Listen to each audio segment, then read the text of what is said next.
વડોદરાના સમા કેનલ પાસે આવેલ પોદાર વર્લ્ડ સ્કૂલ FRCના નિયમોનું ઉલ્લંઘન કરી વધુ ફી વસૂલવામાં આવી રહી હોવાના આક્ષેપો કરી વાલીઓ દ્વારા સ્કૂલ ખાતે વિરોધ નોંધાવવામાં આવ્યો હતો. સ્કૂલના પ્રિન્સિપાલ હાજર હોવા છતાં મળવા નહીં આવતા અને મેનેજમેન્ટ દ્વારા ગેરવર્તણૂક કરવામાં આવતી હોવાના પણ આક્ષેપો વાલીઓએ કર્યા હતા. વાલીઓએ આક્ષેપો સાથે જણાવ્યું હતું કે બરોડામાં FRC છે અને એના મુજબ આ સ્કૂલ એક્ટ કરી રહી નથી. મારા બાળક છે 3 વર્ષથી અહીંયા ભણી રહ્યા છે. આ 4થું વર્ષ છે. દર વર્ષે ફીમાં વધારો કરવામાં આવે છે. અમે 3 વર્ષથી ફી વધારો ભરી રહ્યા છે. જ્યારે 4થા વર્ષે બાળકો આવ્યા ત્યારે મેં પૂછ્યું કે તમે જે ફી વધારી રહ્યા છો તે શાના માટે વધારી રહ્યા છો, તો કોઈ જવાબ આપ્યો નહીં. મેં મેલ મારફતે પણ રજૂઆત કરી હતી, જેથી વાલીને બોલાવી જણાવવામાં આવ્યું હતું કે અમે કશું કરી શકતા નથી. મેનેજમેન્ટ નક્કી કરે છે તે જ હોય છે. તમારી ફી ચૂકવણી FRCનું બોર્ડ માર્યું છે, પણ આ પ્રકારે ફીનો કોઈ ઉલ્લેખ કરવામાં આવ્યો નથી. RTI કરીને પણ FRCનો ઓર્ડર માંગવામાં આવ્યો હતો. 3 વર્ષથી અમારી પાસે બાળકોની ફી વધારો લઈ રહ્યા છે. આ અંગે અમે DEO કચેરીમાં પણ ફરિયાદ કરેલી છે.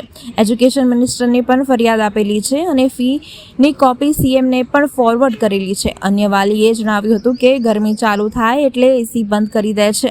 અહીંના એડમિશન જે છે એમના પણ ગેરવર્તન અયોગ્ય છે. FRCની ફી લેવામાં આવતી હોય છે અને કંઈ ફરક છે. પાણીનો પણ પ્રશ્ન છે. વોશરૂમ પણ ગંદુ હોય છે. સાફ સફાઈમાં પણ ધ્યાન આપવામાં આવતું નથી. માટે અમે આટલી વધારે પડતી ફી નહીં લઈએ. ઉલ્લેખનીય છે કે વાલીઓના આક્ષેપો પ્રમાણે સિનિયર KGમાં 33,000 સામે 51,360 વસૂલ્યા છે.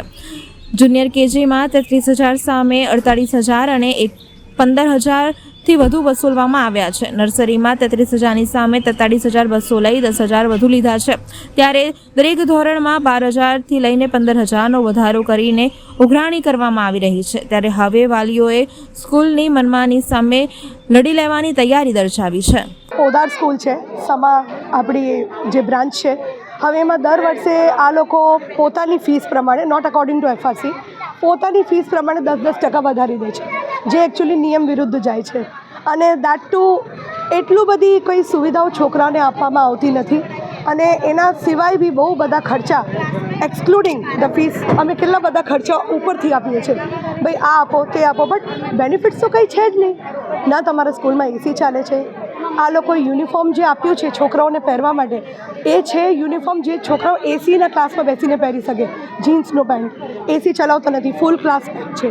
પાણી આવતું નથી, વોશરૂમ ક્લીન નથી, તો પૈસા શાના આપો છો?